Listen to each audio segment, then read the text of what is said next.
Hola, esta es la presentación de nuestro proyecto final de la materia de taller de materiales didácticos y comunicativos.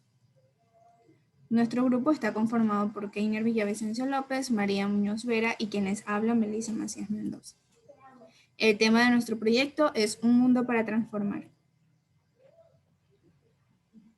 Introducción.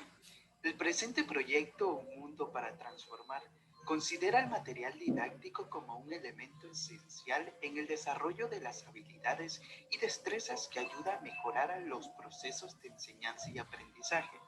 Los recursos didácticos en la educación inicial son de suma importancia, pues la mejor manera de aprender es mediante el juego y la diversión a través del uso del material concreto.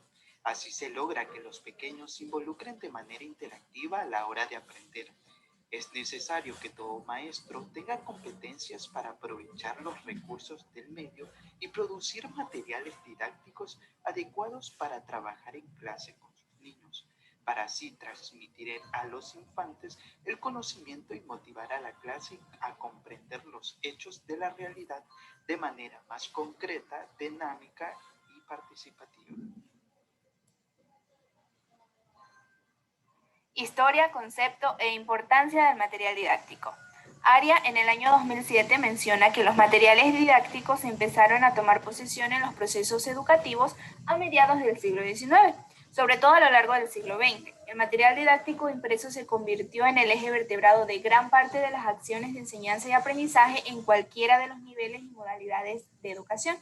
Por su parte, Guerrero en el año 2009 destaca que los materiales didácticos son los elementos que empleamos los docentes para facilitar y conducir el aprendizaje de nuestros alumnos. También son aquellos materiales y equipos que nos ayudan a presentar y a desarrollar los contenidos y a que los alumnos trabajen con ellos para la construcción de los aprendizajes significativos. También el Ministerio de Educación, en su página web, menciona que los materiales didácticos proporcionan experiencias que los niños puedan aprovechar para identificar propiedades, clasificar, establecer semejanzas y diferencias, resolver problemas, entre otros, y al mismo tiempo sirve para que los docentes se interrelacionen de mejor manera con sus estudiantes. El desarrollo psicomotor está formado por una serie de aprendizajes que el ser humano realiza a través del movimiento. En esta área se clasifica en motricidad gruesa y fina. La motricidad gruesa se refiere al control de los movimientos musculares generales del cuerpo o de grandes segmentos corporales, con el objetivo de realizar determinados movimientos de piernas y brazos, como saltar, caminar, correr, bailar y trepar. Mientras que la motricidad fina es la acción de pequeños grupos musculares de las manos, cara y los pies, y tiene la capacidad para utilizar y realizar movimientos específicos, tales como arrugar la frente, recortar, trozar y rasgar. Como ejemplo, se realizó el siguiente material para desarrollar la motricidad fina, el cual se construyó mediante la realización de varias figuras en cartulina con un orificio de en medio. Luego, en un soporte se pega cada una de las figuras y después se cortan los palitos y se lo coloca en dicho soporte. Esto con el fin pues de desarrollar la coordinación visomotriz de ojo-mano para tener la respuesta motora adecuada en sus movimientos y a su vez en su parte cognitiva al momento de colocar cada una de las figuras. En el eje de expresión y comunicación se consolidan procesos para desarrollar la capacidad comunicativa y expresiva de los niños, empleando manifestaciones de los diversos lenguas y lenguajes como medios de exteriorización de pensamientos, actitudes, experiencias y emociones que le permitan interactuar y relacionarse positivamente con los demás. Si bien es cierto, hay muchos materiales que se pueden utilizar a la hora de desarrollar este eje. Uno de los tantos es a través de la presentación y elaboración de un cuento, como lo es en este caso Oso Pardo, Oso Pardo. Quédese ahí. Este cuento, a raíz de este cuento se le puede hacer muchísimos otros materiales para que el niño identifique y exprese sus emociones, interactúe con los demás niños. Una de esas formas es hacer tarjetitas con cada uno de los párrafos que se ven incluidos en el cuento, para que el niño vaya relacionando lo que él escucha con la forma en que se escribe cada palabra. También se pueden hacer diversas tarjetitas con cada uno de los personajes que se encuentran dentro del cuento, para después representarlos en un teatro como este. Este es un teatro elaborado con cartón. Tiene un orificio en su parte interna para poder meter las tarjetitas e ir haciendo las mímicas y que la forma en la que se presenta el cuento sea más dinámica y divertida y atractiva para los niños. Vamos a hablar un poquito sobre el desarrollo cognitivo y los diversos recursos y materiales que se pueden utilizar para estimular las capacidades cognitivas en la educación inicial. Para esto es preciso tener claros ciertos puntos. Entonces, lo cognitivo es aquello que pertenece o que está relacionado al conocer. Por lo tanto, el desarrollo cognitivo se enfoca en los procedimientos intelectuales y en las conductas que emanan de estos procesos.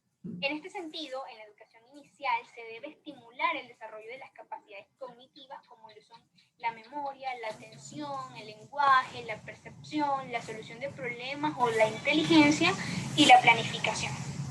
Existen múltiples recursos para favorecer el desarrollo cognitivo del niño. Es aconsejable que el educador aproveche las actividades de la vida cotidiana como recursos en el aula, además de contar siempre con el juego, ya que es otro recurso que le permite hacer comparaciones, manipulaciones de objetos, etc. Muy bien.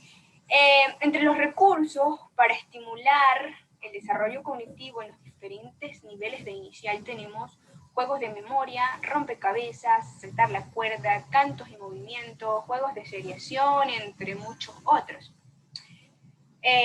Como ejemplo de material para estimular el desarrollo cognitivo, yo he decidido traer un rompecabezas. En este caso es un rompecabezas adquirido, pero también puede ser un rompecabezas elaborado con el material que se tenga en casa. Cabe agregar que estos materiales, como son los rompecabezas, permiten a los niños enseñar, además de que ellos aprenden obviamente conceptos básicos como el abecedario, las figuras geométricas, los animales y mucho más. Asimismo, son una herramienta importantísima que le permite aprender a resolver problemas. Bien, este rompecabezas que yo traje, como dije que existe para diferentes temáticas, es un rompecabezas para aprender los números, donde dependiendo de los diferentes niveles se puede trabajar con emparejamiento. En este caso, si yo al niño le presento una pieza con 2 pescaditos, el niño tiene que buscar el número 2 y emparejar. O viceversa, si yo le presento al niño el número 2, él me tiene que buscar una pieza donde hayan 2 elementos para poderlo emparejar. También en este rompecabezas que yo he traído se pueden trabajar conceptos como son la suma y la resta. Entonces, en la suma, si yo al niño le presento una pieza donde, en este caso, tenemos un reloj más 3 relojes que hacen un total de 4 y el niño tiene que buscar la pieza y emparejarla. También tenemos el ejemplo de la resta.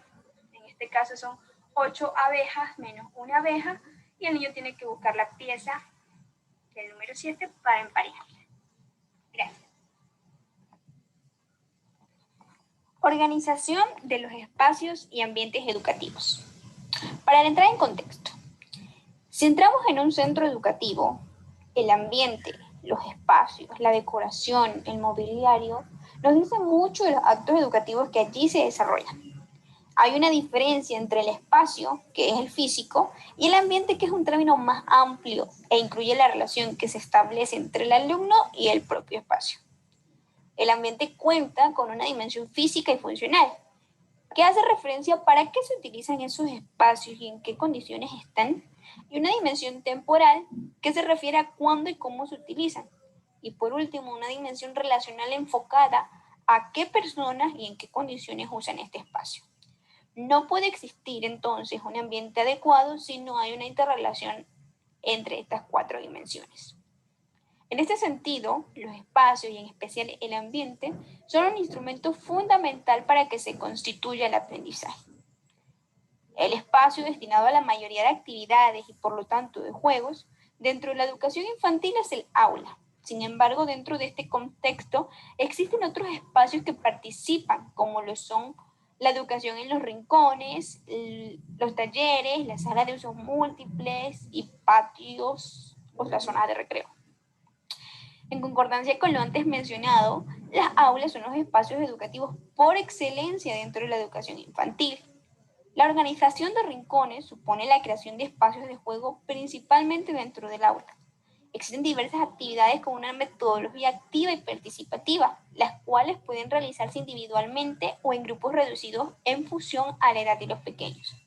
Desde el punto de vista de las intenciones didácticas, hay dos tipos de organizaciones en los rincones. Tenemos entonces los rincones entendidos como trabajo específico, donde la mayor parte de las actividades diarias se realizan en esos rincones y donde todos los niños deben acudir de forma periódica.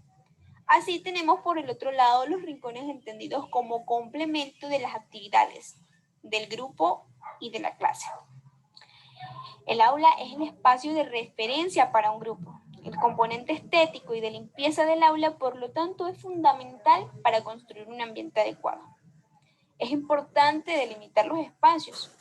Hay dos tipos. Tenemos la delimitación fuerte, que sería cuando dividimos el espacio con elementos fijos o pesados, como serían las estanterías o los muebles, y la delimitación débil, que es cuando se divide el espacio con elementos mucho más ligeros, como serían bancos o las cintas en el suelo, etc. La organización de los espacios debe responder a 5 características. Estas son adaptabilidad, que se refiere a que los espacios se puedan adaptar en función de las necesidades del grupo. También tenemos como otra característica la flexibilidad, que se refiere a que los espacios se pueden convertir de manera sencilla en otros espacios. La variabilidad, que se refiere a que existan espacios de diferentes tamaños y formas. La polivalencia se da cuando los espacios se pueden utilizar dándoles diferentes funciones. Y la comunicabilidad, que es cuando el diseño de los espacios permite los desplazamientos de forma fácil y directa.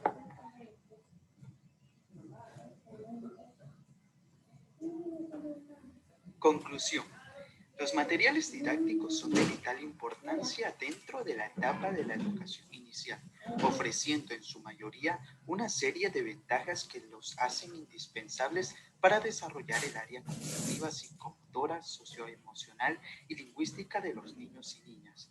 Como futuros docentes se debe tener en cuenta la tarea de diseñar los recursos educativos con un proceso de organización, planificación, ejecución y evaluación basado en el modelo curricular, además de organizar los espacios de aprendizajes para desarrollar capacidades, producir creatividad, expresar sentimientos y emociones en forma espontánea de acuerdo a sus intereses y necesidades.